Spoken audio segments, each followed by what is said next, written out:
Today's gospel is a bit tricky to enter into. It has some very distinctive characteristics from other texts that we encounter in the Gospels.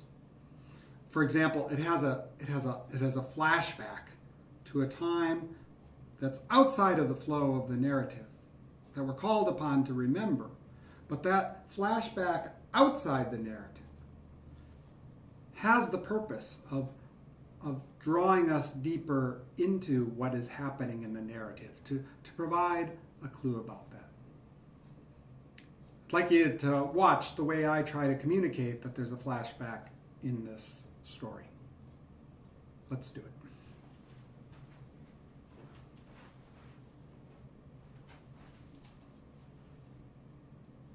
And the disciples went out, and they proclaimed that people should turn around.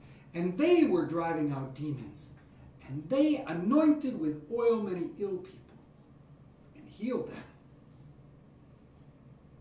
Now, King Herod heard about Jesus because his name was becoming known. People were saying, John the Baptizer has been raised from the dead. That's why works of power are coming about through him. And others were saying, no, he's Elijah. And others were saying, a prophet, like one of the prophet. But when Herod heard, he said, John, the one whom I beheaded, he was raised? See,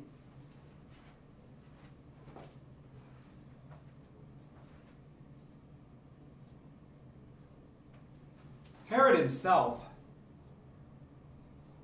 has seized John and bound him in prison on account of Herodias, the wife of Philip, his brother, because Herod had married her.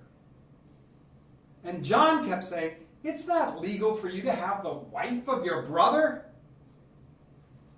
Now Herodias wanted John put to death, but she wasn't able to, because Herod was afraid of John, knowing that he was a just and holy man. And he was carefully protecting him. An opportune day came when Herod, on his own birthday, held a banquet for his leaders and his military personnel and all the important people of the region. And it happened when Herodias' own little daughter came out and she danced, that it pleased Herod and those reclining to eat with her. And he said, ask me whatever you want, and I'll give it to you. He swore an oath. He said, whatever you want, I'll give you. Up to half of my empire. So the little girl went to her mother and she said, oh, what should I ask for? And her mother said, the head of John the Baptizer. And so the little girl, with haste, went before the king and she said, I want you to give me right now on a plate the head of John the Baptizer. Herod became profoundly sad, but because of the oaths and those reclining with him, he didn't want to refuse her. And summoning the executioner, he sent him to behead John. And going to the jail, he cut off John's head and he brought it on a plate. Oh, and he gave it to the little girl. And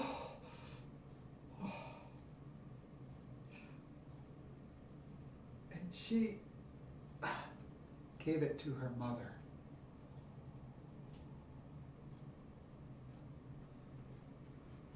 The disciples of John heard what had happened. They came, they got the corpse, they buried him.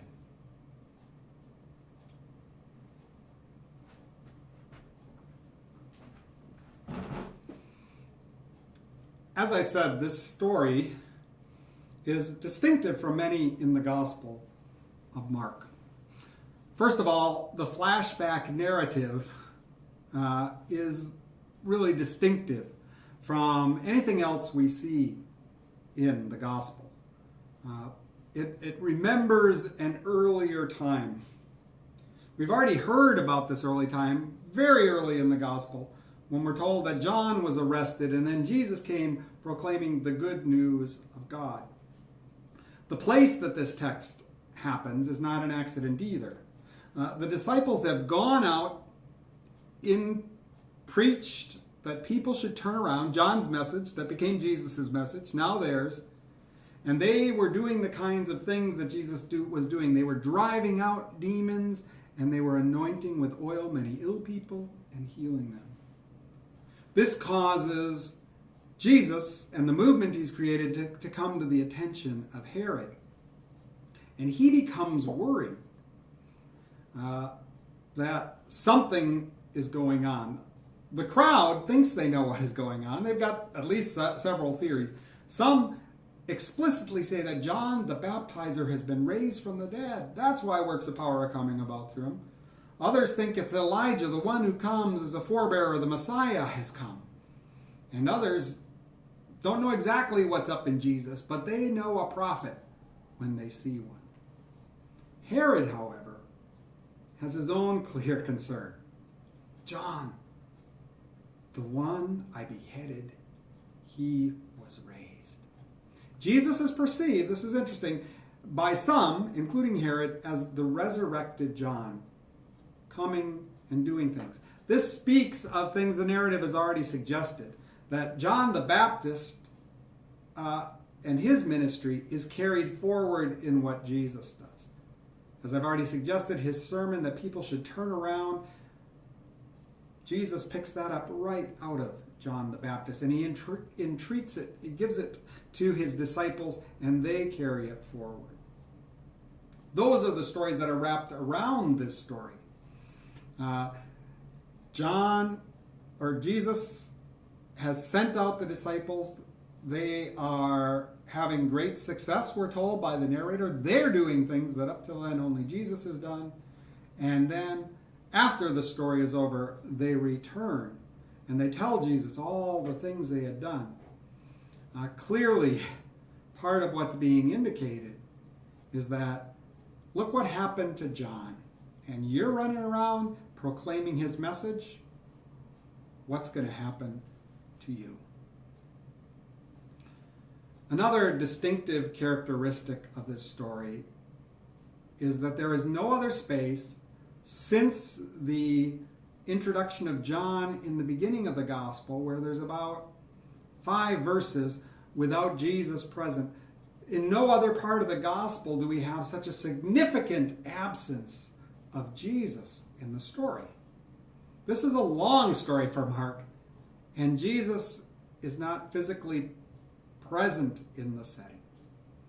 Of course, he's hovering over the setting, because what we see in this is how the emissaries of Rome act. Herod, his opulence, his celebrating of his own birthday, which is a little bit of a faux pas in the ancient world to have to throw a party for yourself, his welcoming of those who are powerful and throughout his community, all these things that reek of power, and then the fact that we're in his palace, all suggest the power of Rome and what it can do to people. The only other time we're in a similar setting is when Jesus is under trial, and again, Herod, but Pilate, the one who is actually himself Roman, is present and his judgment occurs. The brutal violence that takes place, it reminds me of a scene in Breaking Bad where a drug lord is having a party at his poolside and calmly picks somebody down, puts their head by the pool, and puts a bullet in it. Right? It's this, I'm above anybody's ability to question me. I have power and I will use it as I want kind of attitude. Herod might seem like he's being forgiven a little, but I think what he does is he bows to fear, which is the opposite of faith in Mark's gospel, and does what he doesn't want to do. So even the most powerful man in the land, for all practical purposes, maybe Pilate a little more powerful, one of the most powerful people in the land doesn't do what he would choose to do, but acts out of fear. And we see that the consequence of this, even in his own family, that this little girl is subjected to direct contact with this utter brutality. May God be with you as you wrestle from this a word for your congregation to hear. Thank you.